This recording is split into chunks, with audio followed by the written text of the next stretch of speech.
सांगली विधानसभेची निवडणूक मी महाविकास आघाडीचा उमेदवार म्हणून लढवली आणि ही निवडणूक लढवत असताना मी संवाद सांगलीसाठी हा जो उपक्रम राबवला होता, निरनिराळ्या क्षेत्रातल्या लोकांना भेटून जो माझा जाहीरनामा तयार केलेला होता, त्यामधले काही महत्त्वाच्या मुद्द्यांकडे लक्ष वेधण्यासाठी मी आज सांगली मिरज कुपवाड महानगरपालिकेचे आयुक्त माननीय शुभम गुप्ता साहेबांची भेट घेतली। यामध्ये प्रामुख्याने शेरी नालाचा जो प्रश्न आहे, गेले 50 वर्ष तो प्रश्न सुटलेला नाहीये आणि त्या प्रकल्पासाठी जो 99-93 कोटीचा प्रस्ताव जो मंत्रालयाकडे पाठवलेला आहे, तो केवळ आणि केवळ पाठपुराव्याच्या अभावी तो मंजूर होऊ शकलेला नाही। याकडे मी त्यांचं लक्ष वेधलं आणि या संदर्भामध्ये लवकरच आपण पाठपुरावा करावा।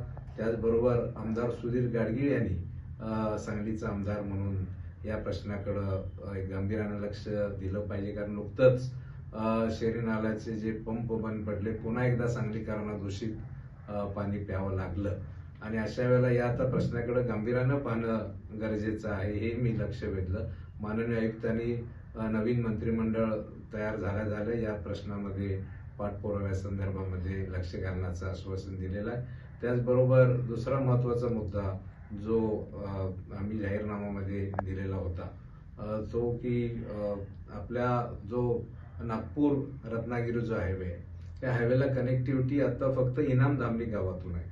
त्यामुळे वनलेसवाडी ते मार्केट यार्ड पर्यंतची सर्व ट्रॅफिक ही इनाम धामणीतून कोल्हापूर सांगली कोल्हापूर रस्त्याला जाऊन मिळते, त्या मुख्य हायवेला जाऊन मिळते आणि अशा वेळेला या हायवेची कनेक्टिव्हिटी वाढावी म्हणून आपल्याला त्या ठिकाणी जो आलदर चौक आहे विलिंग्डन कॉलेजचा इथला, ते स्फूर्ती चौकातून तो थेट रस्ता आपल्या या नवीन हायवेवर जाऊन मिळू शकतो, त्या प्रश्नाकडे मी लक्ष घातलं।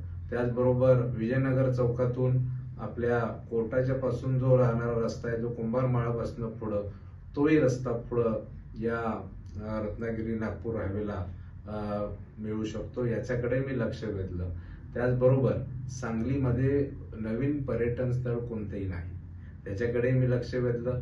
मी जाहीरनाम्यामध्ये पर्यटन क्षेत्राबद्दलचा उल्लेख केलेला आहे आणि त्याकरता सिटी पार्क करता जी जागा राखीव आहे, त्यामध्ये पर्यटन विभागाकडे प्रस्ताव देऊन सिटी पार्कचा काही भाग जरी डेव्हलप झाला की ज्या ठिकाणी आपले सांगलीकर मिरजकर नागरिक जाऊन त्या ठिकाणी पर्यटनाचा आनंद घेऊ शकतील, असं ठिकाण निर्माण आपण करू शकतो। सांगलीतलं जे नाट्यगृह आहे, जे ऑक्सिडेशन प्लांटच्या इथं आहे, त्याच्या संदर्भातला पाठपुरावा आणि त्याचबरोबर त्या नाट्यगृहाच्या इथेच एक चांगलं एक्झिबिशन सेंटर त्या ठिकाणी भरावा, कारण हॅबिटॅट असेल, क्रीडाई असेल, हे अजूनही या ठिकाणी नेमिनाथ नगरच्या ग्राउंडवर भरवलं जातं। अनेक वेगवेगळे प्रदर्शनही आज त्या ग्राउंडवर भरतात, त्यामुळे एक चांगलं प्रदर्शनासाठी एक चांगलं सेंटर तिथं उभा राहावं, अशा आज मी मागण्या त्या ठिकाणी केल्या आणि माननीय आयुक्त अत्यंत या बाबतीमध्ये सकारात्मक आहेत।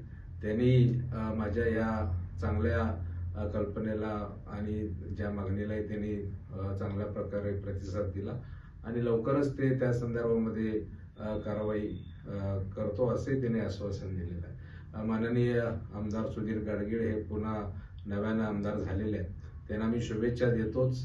विकास कामाकरता त्यांना माझं नेहमीच सहकार्य राहील, परंतु सांगलीच्या ज्या प्रलंबित समस्या आहेत त्या समस्या सोडवण्याकरता माझा त्यांच्यावर दबाव असेल, प्रशासनावरही दबाव असेल। एकूणच सांगलीच्या विकासासाठी मी एक काँग्रेसचा कार्यकर्ता म्हणून नेहमीच कटिबद्ध यापुढे काळातही राहणार आहे।